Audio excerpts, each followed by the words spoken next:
Hey ladies, I hope this video finds you doing well, having a great day. This first week is about what's the first step in legitimizing your leadership within our program, developing yourself as a leader. So when you leave our program, you're going to be better off. Where do we start? And for me, the answer was very simply, we're going to focus on self-discipline. The idea behind it is if you're not able to lead yourself, it's going to be very hard to lead our program, to lead other friends of yours. So what exactly is self-discipline? The simple definition I use is it's making sure that your daily actions match your overall purpose. Okay, so all the stuff that you do, every decision you make, does that line up with what you absolutely want? Now, obviously, you have to know what you want first. So you got to take, for example, our basketball team. I gave you at that sheet months ago that said, what's our why?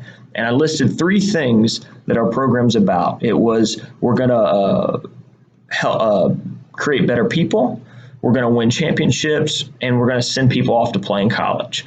For our program, that's what we're trying to do. That's our purpose. So everything in how I act, how the players act, how we practice, how we prepare, has to line up with those three things. For example, I want to help you guys go play in college if that's what you want.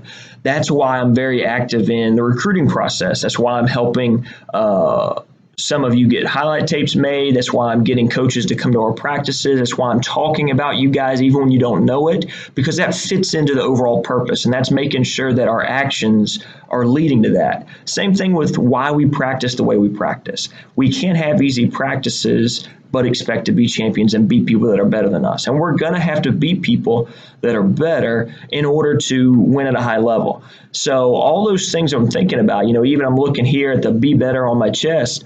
The reason that's there instead of Go Patriots or my name or your name is I want to, reemphasize how important culture is and how important doing the right things are and how important be better is not just a basketball thing, but something you do in all walks of life. So all those things are ways that I have tried to make sure my daily actions are matching up to the overall purpose. And in that way, I feel like I'm self-disciplined from a basketball standpoint.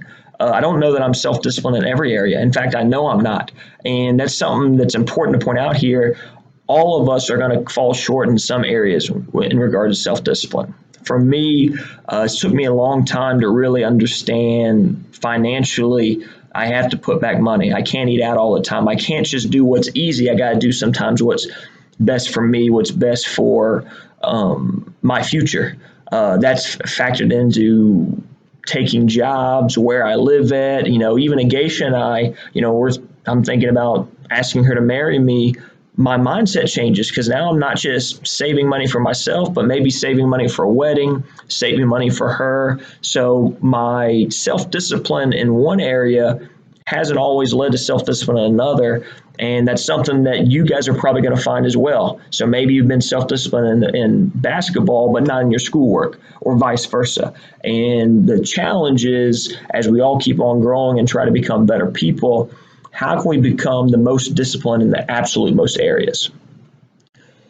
Before we get into that, let's just talk about our team though. All right, so I told you that self-discipline is making sure that your daily actions match your purpose. And I told you what the purpose for our team is. Okay, so those three things, the developing better people, sending people off to college, and winning championship, that's our purpose. So within our program, what am I looking for out of you guys being our team leaders? Or what am I looking for from myself, my assistants, all the way down to you guys as team leaders? What must you do to show everyone that you're self-disciplined within our program? And I think there's three things. Okay, number one, I'm looking at my notes here, is can we work on how we manage our emotions? You have to be the same person every day, and that's hard. All right. Other things in our life factor in how we come into practice every day.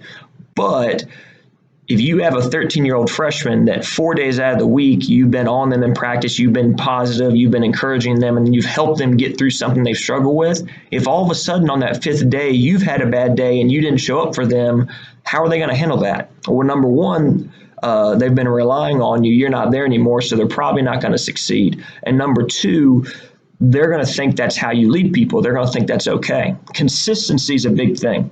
It's hard to be consistent. Self-discipline is and consistency go hand in hand. All right. So managing your emotions is something that I need you to focus on, something that I got to do a better job of. It's something that in some areas I intentionally have worked on the past few years. If you think about it, think about how I coach during a game versus how I coach in practice. In practice, very intense, very in your face about things. Maybe you even think I'm judgmental, stopping things. Like sometimes to an outsider, it can look like there's negative comments being made when you guys just know I'm just pushing you.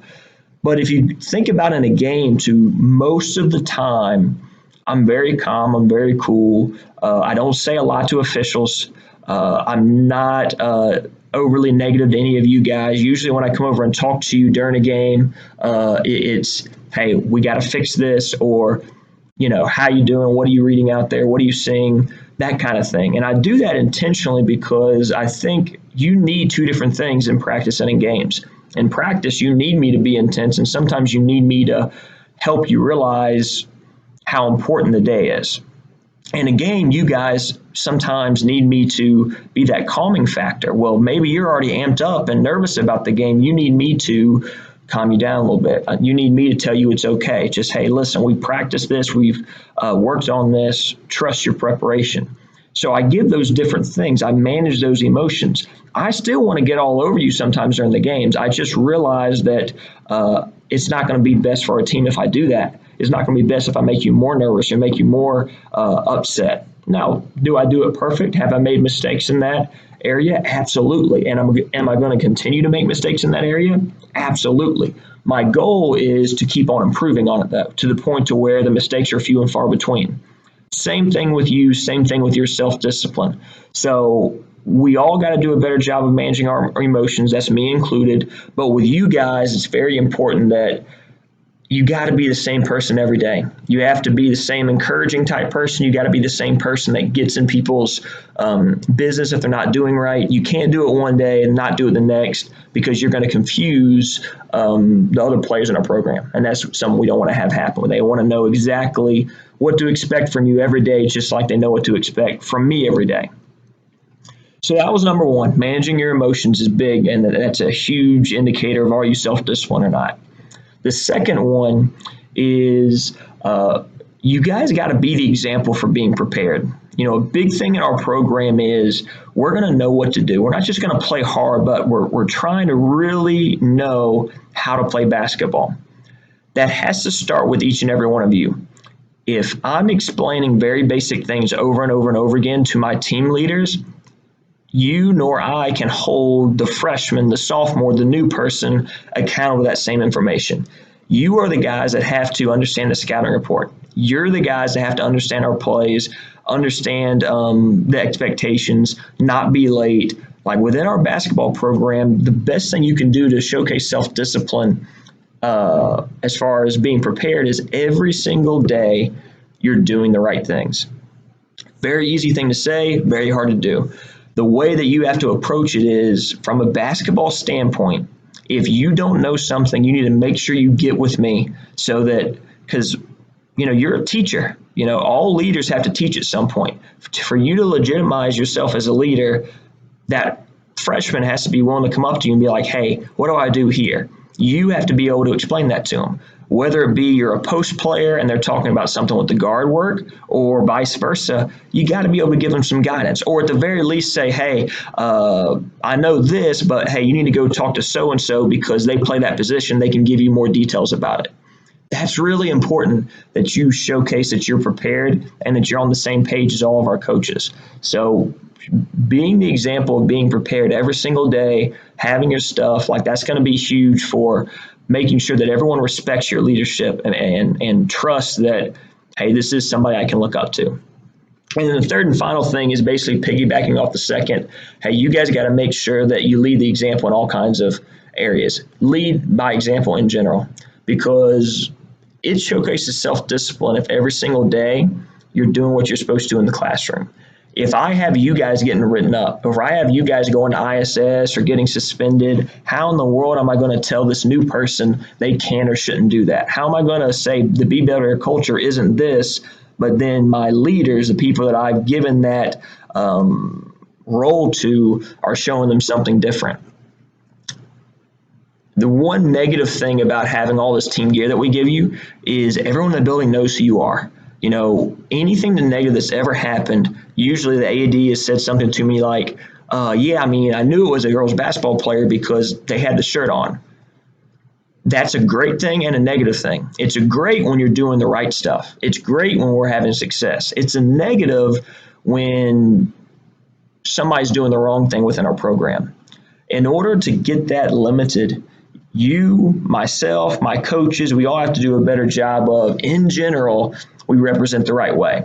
I've got to do a better job of that. I've got to find different ways to represent our program better in my job as a teacher. You know, sometimes I take days off or I'm a little lazy with it. I can't do that. I got to be the same on the ball teacher as I am a coach. That's a way of representing us the right way, especially when I'm wearing this at school.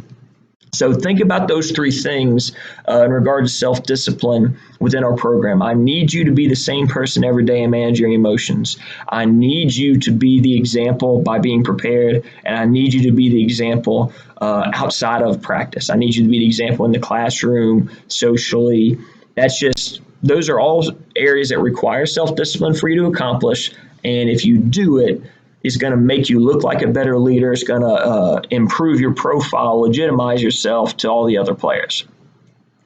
So sorry today went a little long, but the last thing I want to talk about is our assignment for this week. So we're talking about self-discipline, and I want you to do this, I want you to do that, and you got to do this or you got to do that. Well, how do you improve your ability to become more self-disciplined?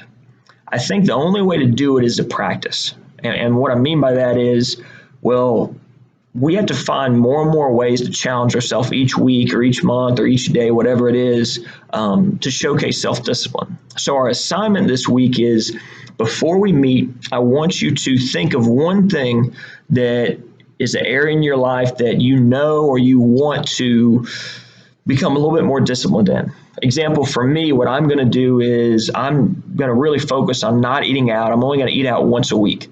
So that way I still get the joy of it, but I'm not going to waste as much money, because it goes back to the financial stuff I was talking to you about. I'm not very good financially in regards to self-discipline. Well, hopefully by me over the next 6-week period saying I'm only going to eat out once a week, that helps me save money, that helps me build good habits, and that's going to lead me to being more confident to make other discipline decisions in the future. So mine is what I just told you, but the basis of it is this. You're going to pick something, doesn't have to be basketball related. Obviously mine has to do with eating and finances.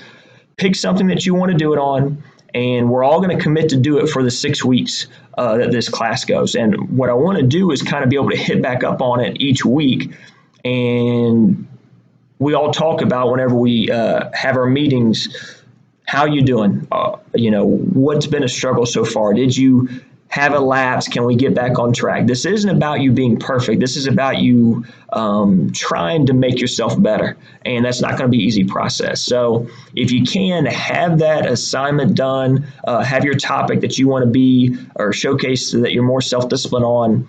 By the time we meet, you should all, by the time you're reading this, know when we're going to meet. It should be coming up pretty soon. In addition to this video, in addition to the assignment, there should be a PowerPoint attached. Look at that. That's in a PowerPoint that I did for a master's class. I'm working on my master's degree, and it talks about self-discipline. Some of the things I talked about in here is in that PowerPoint. There's also some stuff in the PowerPoint that I didn't even hit on in this video. So if you get a chance, look over that, maybe get some different ideas, maybe give you another idea to do your assignment on, but look at that on your own time. I appreciate you guys watching this video. I'm looking forward to talking to you guys. keep on doing what you're doing in practice, keep on working hard. And at the end of the day, when we're doing all this leadership stuff, like I told you in the welcome video, I want this to be something that you take seriously, that you get something out of. My first time giving a class like this too, so I'm working on some things. So you be patient with me. I'm going to be patient with you. We're going to keep on getting better together. And I look forward to doing week 2 with you pretty soon. So thank you guys. Have a good night, and we'll talk soon.